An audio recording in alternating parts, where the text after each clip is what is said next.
चुनाव आयोग के जरिए भी वो अपने बाहरी और भीतरी वाले नैरेटिव को जो चला करके वो नरेंद्र मोदी और अमित शाह के खिलाफ राजनीति करती हैं, वो नैरेटिव वो चुनाव आयोग के खिलाफ भी चला रही हैं कि ये लोग आ करके और यहाँ अत्याचार कर रहे हैं, जुल्म कर रहे हैं, लोगों को वोट देने से रोक रहे हैं और हम उनके खिलाफ लड़ रहे हैं। चुनाव आयोग के खिलाफ भी लड़ रहे हैं हम। चुनाव आयोग एक ऐसी संस्था है, ईडी एक ऐसी संस्था है, वो चली गई थी ईडी के प्रतीक जैन के यहाँ जब ईडी का छापा पड़ रहा था तो वहां चली गई थी। तो ये भी एक उनके पॉलिटिकल नैरेटिव उनके तौर तरीके को अवधेश जी सही कह ले चाहे गलत कह ले, लेकिन उनके उठाए गए मुद्दे को भी आप सही कह ले चाहे गलत कह ले, लेकिन वो लगातार डटी हुई हैं और लड़ रही हैं अपने तरीके से। किस चीज के लिए? सत्ता के लिए। ये बात भी ठीक है। तो ये असल में क्या है? तो सत्ता, सभी राजनीतिक पार्टियां सत्ता के लिए लड़ती है। ये मूल जो लड़ाई है वो क्या भारत में किसी चुनाव सुधार के लिए है?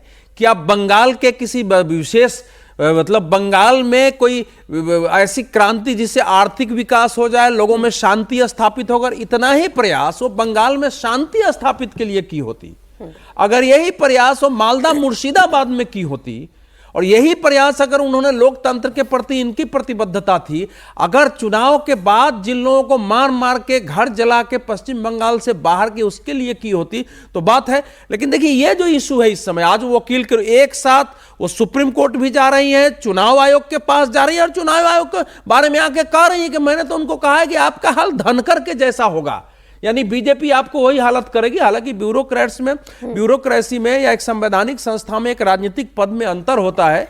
राजनीतिक पद में जा सकते हैं, यहां तो आपका रिटायरमेंट होना ही होना है। तो इसलिए अब इस लड़ाई को जैसा अजीत जी बता रहे हैं और मेरा भी मानना है, लेकिन ममता बनर्जी एक्सट्रीमिटी के लिए जानी जाती हैं कि छोटे भी मुद्दे हैं तो उनको जितना मैक्सिमम आक्रामक हो सकते हो, जितना उग्र हो सकते हो, उस सीमा तक ले जाकर के उसको एक बड़ा इशू बनाओ। और इसके कारण इस समय जो यहां जो मैं ये पूछना चाहती हूं, क्या अवधेश जी ममता बनर्जी डरी हुई है? उन्हें ये डर लग रहा है उनका वोट बैंक खिसक रहा है, उन्हें डर लग रहा है कि ध्रुवीकरण हो रहा है, मुस्लिम वोटों का ध्रुवीकरण एक तरफ वहां पर क्या नाम है उनका, हुमायूं कबीर कर रहे हैं, असदुद्दीन ओवैसी मैदान में है, एफआईआर में वोट कट रहे हैं। ममता बनर्जी क्या डरी हुई है? नहीं, इस ममता बनर्जी इतने दिनों 2006 से अभी तक का उनका जो रिकॉर्ड है उसमें इस शासन को लेकर लोगों में असंतोष है, वो दिखाई दे रहा है।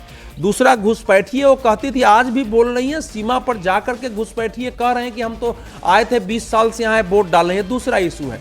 तीसरा यह है कि हिंदुओं के अंदर वहां लगा है कि ममता बनर्जी हमारे कष्ट के समय में खड़ी नहीं हो सकती है। और चौथा पोजीशन यह है, उनको यह लग रहा है कि यह हो सकता है कि हमारा कुछ वोट अगर लेफ्ट और कांग्रेस के पक्ष में गया तो फिर हमको दिक्कत हो जाएगी। तो टोटल वोट चूंकि बीजेपी के साथ मैं लड़ रही हूं, ये वहां वो करने की कोशिश कर रही है। और ओवैसी और उसका गठबंधन होता है, वो भी उनको एक, तो सारे भय हैं।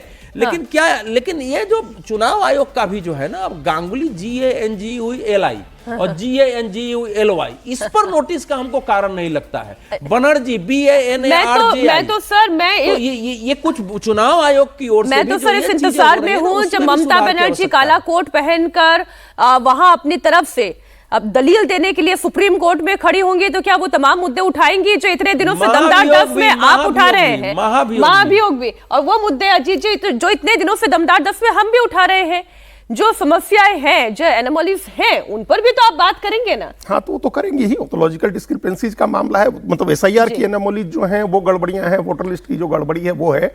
अब वो इसके बहाने अपोजिशन को भी एकजुट करने की कोशिश कर रही है वो। और आपने देखा होगा कि अखिलेश यादव ने जा करके कोलकाता में जब वो गए अखिलेश यादव, तो वहां जा करके उन्होंने कहा कि भाई भाजपा से सिर्फ एक ही नेता लड़ सकता है और वो नेता ममता बनर्जी हैं। तो ये बात कही उन्होंने अखिलेश यादव ने। तो ये उसी इमेज को बहुत मजबूत कर रही है कि भाजपा से हम ही लड़ सकते हैं, और भाजपा एक बाहरी लोगों की पार्टी है। और चुनाव आयोग, ये जो बात आपने अजीत जी कही कि भाजपा से हम ही लड़ सकते हैं, इसके पीछे में तर्क जो मैंने जहां से शुरुआत की थी बात की, राहुल गांधी ने यात्रा निकाल ली लेकिन उसको लॉजिकल एंड पर लेकर नहीं आए। और दूसरा, चुनाव में भी उसका हश्र क्या हुआ, कांग्रेस पार्टी को कोई पूछने वाला नहीं। तो आज राहुल गांधी चुप हैं इस मामले में, क्योंकि उनको भी लग रहा है कि लीडरशिप ममता बनर्जी की मजबूत हो रही है। अपोजिशन का जो बिखराव है वो भी इसमें दिख रहा है। सर, अखिलेश यादव ने क्या किया? अखिलेश यादव भी प्रेस कॉन्फ्रेंस करते हैं, मीटिंग करते हैं, संसद के बाहर एक दो बाइट दे दी, लेकिन जब मैदान पर लड़ने की बात आती है तो क्या अखिलेश यादव भी दिखाई देते? मैं तो एक लड़ाई करने के तौर तरीके, भले ही आप ये कहें कि सत्ता के लिए लड़ाई हो रही है, लेकिन ममता बनर्जी अच्छी लड़ रही है या नहीं? ममता बनर्जी बहुत अच्छी लड़ रही है और ये उनकी इमेज है ना। 92 में जब ज्योति बसु मुख्यमंत्री थे तो ममता बनर्जी को घसीट करके बाल पकड़ के राइटर्स बिल्डिंग से निकाला गया था और उन्होंने ये संकल्प लिया था कि मैं अब मुख्यमंत्री बनकर के राइटर्स बिल्डिंग में आऊंगी। तो 2011 में वो मुख्यमंत्री बन के गई, उसके बाद वो लगातार लड़ती रही।